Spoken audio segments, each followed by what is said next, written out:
Welcome. In this video, I'm going to tackle the biggest category. Can you guess what that category is? Road and traffic signs. That's the one most students struggle with. What I'm going to do is explain the shapes of the signs. I'm going to show you some common signs that come up on the theory test. I'm going to explain the common questions that come up with those signs. And then I'm going to do the 20 question mock test with the Study With Me series. So if you struggle with road and traffic signs, this video is for you. Stay watching until the end. I'm Dorian from Think to Success. As I mentioned in the intro, I'm tackling the category of road and traffic signs in the Study With Me series. I'm giving you as much information as I possibly can to help you pass the theory test. So let's get started. We're going to start with red circles. If you didn't know, are orders. Little tip straight away for you. 95% of red circles are no's. So if you get a shape of a red circle with the image in it, you don't know what it is, don't stress and panic. Go to your 4 options. They would always give you 2 with no's. Isolate the 2 with no's, go back to the circle, and then from that it's really easy to work out. So 95% of red circles are no's. The common signs that you see within the images are no motor vehicles, motor car, motorbike, no motor vehicles. Pupils get confused with this one each week, which is no overtaking. So cars side by side is no overtaking, where this one is no motor vehicles. With this one, it's no U-turn. Remember, we always drive on the left. So if you imagine going up and then round. If a question comes up and it says, what should you do before moving off? It's a shoulder check. It's not really to do with science, but that question comes up a lot and the pupils get confused. They give the answer will give a signal. So the question comes up, you are driving off from the left. What should you do before moving off? It's give a shoulder check. In other words, blind spot check for those of you taking driving lessons. This one is no entry, red for danger. So it's no entry. Then you've got your parking restrictions. This one means you can stop to drop off and pick up your passengers. So you drop them off, pick them up, but there's no waiting. That's your parking restrictions. You can get this parking restriction in terms of a single yellow line as well for your theory test. And then you've got the X, which is reinforced. So there's no stopping at any times, and that would be your double yellows and double reds. So those are the common ones with your red circles. Then we move on to your triangles. Triangles, if you didn't know, are warnings. So they're warning you of a problem coming up. So the ones that you see commonly on the theory test is your roadworks. This one, 2-way traffic straight ahead. Now be careful with this one, because again, pupils get confused with this one and they get confused with this one, which is 2-way traffic straight ahead. So let me give you a little tip for this. You are going up. Remember, with images, you're always thinking about going from bottom to top, always driving up, because we drive on the left hand side based on the highway code. They said you should always drive on the left. So you're going from bottom to top. So 2-way traffic straight ahead, you're going up, traffic's coming down straight ahead. With this one, because you're going up and you're going across the arrows, there's 2-way traffic crosses a 1-way street. Just repeat that. You're going up across the arrows. So like this. So there's 2-way traffic crosses a 1-way street. And that's how you can tell the difference. But like I said, people get confused with that every week. With this one, it's pedestrian crossings. Again, if you're studying for your theory test, you would have come across your crossings, which is your toucans, pelicans, your traffic lights, and your zebra crossings, and your tiger crossing, which is another one. So those are your crossings. In the highway code, I believe they show this and it's a zebra crossing, but you can see this sign on the theory test and they can put any one of those crossings as an answer. To do it collective, pedestrian crossing, or to do it as an individual and put a crossing there as in toucan. You got this one, elderly people crossing. Can remember you're going up, so they're crossing, so it's elderly people crossing your path. And then you got this one, which is a big roundabout. So this, because it's in a triangle, it's a big roundabout. They also ask you a question, how should you signal to go straight ahead at a roundabout? They're always talking about a big roundabout on the theory test, because on the mini roundabout, you don't have to signal to come off. On a big roundabout, you have to signal to come off. And the answer to that question, how do you signal to go straight ahead at a roundabout? You signal after the exit you no longer need. So as soon as you pass exit you no longer need, you're now going to give a signal left to come off. And then you have this one, which is a T junction. So this is a T junction. This one is a crossroads. Remember, you're going up, and these are the minor roads. They should be giving way to you, but like I said, they don't always do, but that's another story for your driving lesson and your driving instructor. But you're going up, so it's a crossroads. Then you've got this one. This is dual carriageway ends. If you're not sure what a dual carriageway is, it has a central reservation in the middle, i.e. your crash barrier, so you can't go on the other side. So this white bit is your crash barrier. You're going up, and then it's coming to an end into a single carriageway. So you normally see this first, followed by the sign I just showed you earlier on, two-way traffic straight ahead. So again, when you do your driving lessons, you'll now recognize what's happening when you're leaving a dual carriageway. So this, just to confirm, dual carriageway ends. This one is a level crossing with gate or barrier. So if it's got a gate, it's level crossing with gate or barrier. If they show you just a train, it's level crossing without gate or barrier. With this one, it's telling you of windy conditions.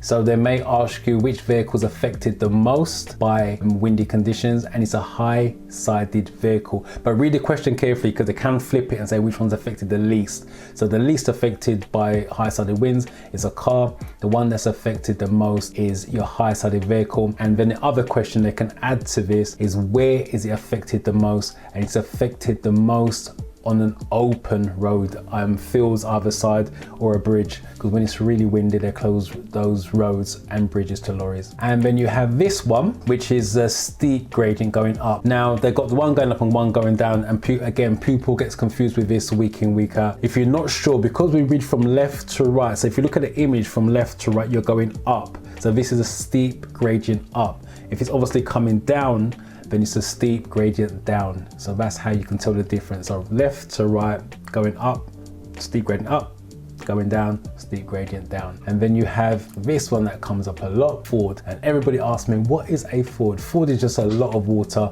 surface water. So the questions for these is, how do you drive through a Ford? Answer, very slowly and a low gear. You want a power gear to keep the car slow, so ideally first or second. And the other question is, what do you do when you come out the other side of a Ford and you try your brakes or test your brakes? Because obviously it's hard enough to cover the wheels, covers your brakes may be soaking wet. So before you speed off, just test your brake. The answer, what you do when you come out the other side of a Ford, is just try your brakes or test your brakes. Those are the common signs for your triangles. Now we move on to your blue circles. Now your blue circles, how it used to be on the theory test, is instructions or positive instructions. That's the two that they used to give you a lot. So instructions or positive instructions. In recent times, they've updated it to use the word the mandatory. You can get instructions, positive instructions, or now mandatory. Obviously, you only can get one out of the three, but they're starting to use mandatory a lot more in the recent versions of the theory test. So you're looking for one of those three. Common signs for these are minimum speed limit. So a red circle with a 30 would be the limit, that's the max. In a blue circle, it's the minimum speed limit of 30 miles an hour. If it's crossed out, it's end of minimum speed limit. And then you've got your mini roundabout. So remember in the triangle in the previous slides, the circle with the arrows is a big roundabout. This is a mini roundabout. And then you have this sign, pass either side to get to the same destination. So it means you can pass left or right to get to the same destination. You normally see that on a one-way road, for example. It's got lanes and an island in the middle, and then you can pass either side of the island to get to your same destination. And this is straight ahead. One with the rectangle is a one-way street, and this is straight ahead only. So those are the common signs you see on the theory test and with the common questions. The other two signs I just want to clarify with you, because it does come up quite a bit, is this one, Octagon stop. It normally has snow all over it, and they ask you the question, what does it mean? And it's only shaping the highway code for that reason. When it's covered in ice, snow, really, really bad weather, the shape is always going to be there. So you now know it's a stop sign. Again, be very careful with the answers, because they show that with the image, where should you stop? There's two similar answers. One is stop beyond the line, which is not what you're looking for, because obviously you've gone too far. And the other one is stop behind the line. So read the answers very carefully. And another one is they show you the image and ask you, why should you stop here with a stop sign there? And obviously because visibility is poor. That's the reason why they show that image on that. And then the last one that comes up a lot is your upside down triangle. And this is similar to Octagon's only shape in the highway code like it. And the reason for that, that's your giveaway. And again, they can ask the question, what does a white solid triangle painted on the floor upside down mean? It means give way. Again, when it's covered in ice, snow, bad weather, the shape is always going to be there. It means give way. So those are your common signs. So if you have any issues with that or any problems whatsoever, put it in the comments below and I will try to address any questions or comments that come up. So what I'm going to do now is jump on my computer and do a 20 question mock test for road and traffic signs. It should be slightly easier depending on what signs come up, but again, I'll give you hints, tips and tricks and the little nuggets to look for in the questions if that type of question comes up. First question, who has priority when traffic lights are out of order? If the traffic lights are out of order, nobody has priority, because obviously it's a free-for-all, so nobody has priority. You should just drive carefully through the lights that's not working. So that's something we're looking for, no one. So traffic going straight on, no. Traffic turning left, no. Nobody is what we just discussed. And traffic turning right, no. Question 2, always if there's an image, look at the image first, take in information and then go to the question rather than go question. Sometimes you read the question and sort of ignore the image. So look at the image first, go to the question. Is a little tip for you. I'll give you another little tip for this one. If it's a flat palm or a flat backhand, it means stop. Sometimes they got the one where the officer's got both hands out, but in this case only one. But the same thing, flat palm, flat backhand, it means stop. You are approaching a junction where the traffic lights aren't working. What should you do when a police officer gives you this signal? So basically the traffic lights aren't working. She's saying stop. She's now acting as a red light basically. So you're looking for something along those lines. So turning right only, no. Turning left only, no. Stop at the stop line, which is what we just discussed. And continue ahead only, no.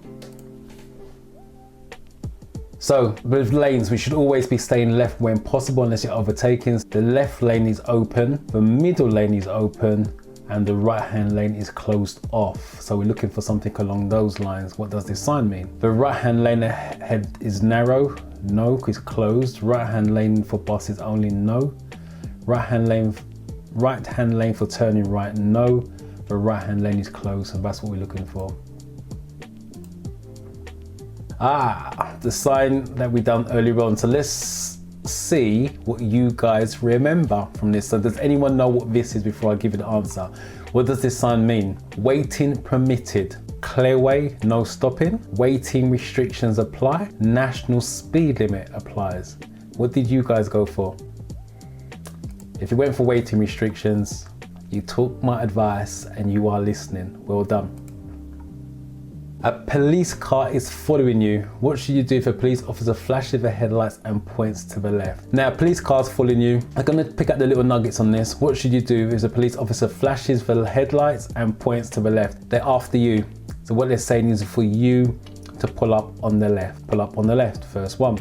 But remember, always read all the other answers, just in case it's a bit more information. Stop immediately. That suggests if you stop immediately, you're not gonna be safe because you're stopping. That's what that means. So remember, the theory test is always about the safety factor. Turn left at the next junction, no. Move over to the left, no. So it's pull up on the left, remember it's you thereafter. What should you be aware of if you just passed this sign? I mentioned this when I was explaining signs. We had the circle and now I said to you about the rectangle. So let's again see what information you guys took in from the intro side of things. This is a single track road. Did you go for that one? You can't stop on this road. Only one lane is in use. All traffic is going one way. What did you guys go for? If you went for all traffic is going one way, in other words, a one-way street, one-way road, well done. What does this sign mean? This is a tourist sign. All brown signs are tourist signs. Your theme parks, festival, campsites, that type of thing. So you're looking for a tourist attraction of some kind. Level crossing, no. Tourist attraction, yeah. Be aware of trams, no. And be aware of trains, no. It's tourist. What's the meaning of this traffic sign? So let me just explain this. Remember, you're always going up with images. I can't stress that enough. When you look at signs and images for your fairy tale, you're going from bottom to top. So you are going up with the big arrow, the little arrows coming down. So technically you have priority. For the fairy tales, keeping it simple, you have priority. For your driving lessons, you do have priority, but remember, you've got L plates on, they may not give it to you. So bear that in mind for your driving lessons, but for the fairy test, just to recap, you have priority with this sign. You have priority over vehicles coming towards you, which we just discussed. End of two-way road, no. Give priority to vehicles coming towards you, no. That would be in a red circle, by the way, if that was the right answer. So it'd be a red circle for that one. And bus lane ahead, no. Check answer. One thing I will add as well, I've got mild dyslexia, so I tend to read the questions quite a few times, especially when I'm doing the stuff in the classroom with the pupils. If you have dyslexia, you can use headphones on the day of the test. From the feedback we get, the headphones are permanently there now. You just have to obviously plug it in and pull it on. So if you've got dyslexia, there's nothing wrong with getting the questions read to you via headphones. The other thing as well, some pupils who come on our courses struggle to read properly. There's no embarrassment in that because not everyone can read perfectly. I can't read perfectly, let alone speak properly. You can have the questions read to you through the headphones. So don't be embarrassed by that. If you are studying and you are struggling to read, there's nothing wrong with taking your time, getting a dictionary out to get the meaning of the words, or asking mum, dad, boyfriend, girlfriend, or family member, whoever, to help you with it. Because remember, you are studying, so that's not an issue. It's because you want to be best prepared. Sometimes you guys get so embarrassed that you can't read properly, you've got dyslexia, and you don't want to declare it. There's nothing wrong with that. Get the help. It gives you the chance to pass first time. Anyway, going off topic. Which sign means there will be two-way traffic crossing your route ahead? Right, again, we covered this, so let's see what you guys are going to go for. Let me just read that question again. Which sign means there will be two-way traffic crossing your route ahead? Do you guys think it's A? Do you guys think it's B? Do you guys think it's C? Or do you guys think it's D? Which one do you think it is? If it's crossing your route, remember you're going up, so it's going to be B. Before I check the answer, there was a question that came up before, who had priority with the blue sign, and I said to you, if you're going to give way to oncoming traffic, it's going to be in a red circle. This is it. So you're going up, you're the small arrow, the big arrow's coming down. So in this case, you need to give way to oncoming traffic. So if you've got that one, that's what that would be. Checked. You're approaching traffic lights and the red light is showing. What signal will show next? With this one, again, pupils get really confused. Let me just read the question again and break it down for you. You are approaching traffic lights and the red light is showing. What signal will show next? It's a traffic light. The next color or colors is going to be red and amber. Traffic lights going from bottom to top. It's going to be green, amber on its own, then red. The reason why it's not an amber on its own, so from a driver's point of view, you know what colors coming next. That's the reason why it's done that way. And then red and amber is get ready. For those of you doing driving lessons, that's your POM, prep, observation, maneuver, and then go back to green for go when it's safe to do so. So we're looking for red and amber on that one. And don't need to check the rest. Your vehicle is stationary. When may you use its horn? A horn is only used to let people aware of your presence. While we're here, question comes up about the horn as well. When can you or shouldn't use your horn? And it's between 11:30 p.m. and 7 a.m. in the morning. You should not use your horn. But these questions say, when may you use it? To alert other road users of your presence. When another road user poses a danger. That's a possibility, because if they're posing a danger, you're going to beep your horn to let them know you're there. When signaling that you've just arrived, no, that's what cabs do. When it's used only briefly, no. When the road is blocked by queuing traffic, if it's blocked, there's no point beeping your horn. It's going to be the first one. This one came up earlier on, so let's see what you guys remember. What does this sign mean? So, end of dual carriageway. Who thinks it's that one? Road narrows. Who thinks it's that one? End of narrow bridge. Who thinks it's that one? Or tall bridge? If you guys went for end of dual carriageway, well done, you listened. Again, this came up. What information would be shown in a triangular road sign? Again, let's see if you guys really took in what I said. Triangles are warnings. Keep left. Do we need to be warned about that? Ahead only. Do we need to be warned about that? Minimum speed limit. Do we need to be warned about that? Road narrows. Do we need to be warned about that? So which one do you think we need to be really warned about? It's gonna be road narrows, because if the road narrow, we need to know, because we need to check our mirrors and start to slow down and prepare for it. Which type of sign tells you what you must not do? See, for those of you who took the information in, it's red circles, orders, do not do, mustn't go over. For example, it was 30 miles an hour, which is a common one, mustn't go over. Remember, this is instruction, positive instruction, or mandatory. That would be motorway, that would be dual carriageway if you didn't know. So it's going to be A, must not do. Which of these signs warns you of a zebra crossing? Again, came up. Let's see what you guys took in from the beginning. So let's just go for that again. Which of these signs warns you of a zebra crossing? Is it this one? A? Is it B? Is it C? Or is it D? It's A. So it's telling you zebra crossing, so it's put a crossing in front of it. Like I said, it can be collective as crossings, pedestrian crossings, or a particular crossing, in this case zebra crossing, so it's going to be A. I'll go through the others as well, because these come up individually as well. This is pedestrians walking on the road, they're coming towards you. There's pedestrians walking in the road. It asks you which side of you as a driver. It's on your left hand side, so you can see them. So it'll be on your left hand side, and when there's no pavement. This is elderly people crossing, so again, you're going up, they're crossing the path, and this is a school area, a school zone. And what do you do in a school zone? Reduce your speed. When may you use hazard warning lights while you're driving? Keyword there is hazard. So we're now looking for something that's got hazard in the possible answer. On approach to a toucan crossing where cyclists are waiting to cross, no. Instead of sounding the horn in a built-up area between 11:30 p.m. and 7 a.m, go back to what I just said earlier on. That's when you shouldn't use your horn. So got times 11:30 p.m. and 7 a.m. So if you struggle with that, jot that down. On a motorway or restricted dual carriageway to warn of a hazard ahead, word hazard. So we're going to tick that possible answer. I'll read the last one. On the rural routes, after sign warning of animals, no. It's going to be right, it's got hazard in the answer. Remember, it doesn't always work, but out of all of them, that's the one that makes the most sense, because the answer still needs to make sense. Repeated, what does this sign mean? Let's see if it gives us the same answer. Remember last time it was a zebra crossing. What answer is it going to give us this time? Pedestrian zone, no vehicles. So we know it's not that one. School crossing patrol, we know it's not that one. Zebra crossing, so it gives us the same answer. No pedestrians allowed. No pedestrians allowed would be a red circle, no. What does this sign mean? If you look at the image, you've got 30 max and you've got the 20 crossed out.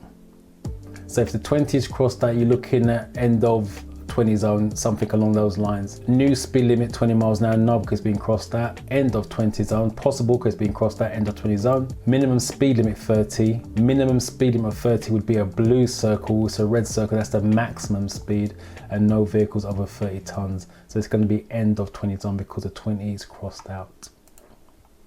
Which sign means that the national speed limit applies? With this one, go back to what I said in the beginning, 95% of red circles are no's. It's asking you which sign means that the national speed limit applies. This one, no entry. Just a red circle, it's going to be a no, and no stopping. So you've got 3 circles with no's. So it's not going to be any of those with the national speed limit. If you didn't know, the black and white sign is a national speed limit. And again, see that sign on the dual carriageway stroke motorway is going to be 70 miles an hour for a car driver, 60 for lorries. And if you see it on a single carriageway, it's going to be 60 for a car driver and 50 for lorries. So it's going to be D. And what does this sign mean? This comes up a lot in different forms. It's got an arrow going against, and in this case it's got no arrow. If it's got arrow going against, it's a contraflow. Because it's got no arrow, this is with flow. Contra means going against the flow of traffic, that's why it's got the arrow. Because this one has no arrow, it's with flow, bus and cycle lane. So that's what we're looking for. So no buses and cycles allowed, it's not that one. Contra flow, bus and cycle lane. Remember, contra's going against the flow because it's got no arrow with flow, bus and cycle lane. And then check the last one, no waiting for buses and cycles, so it's going to be that one. And there you have it. Hopefully you got some benefit from this, the little hints, tips and tricks that's going to help you along your theory test and studying. If you got any problems, any questions, please leave it in the comments below and I will do my best to address it. Go off and watch another one in the Study With Me series or whatever YouTube recommends up here somewhere. You know I'm struggling to find out where YouTube puts this. And I will see you soon.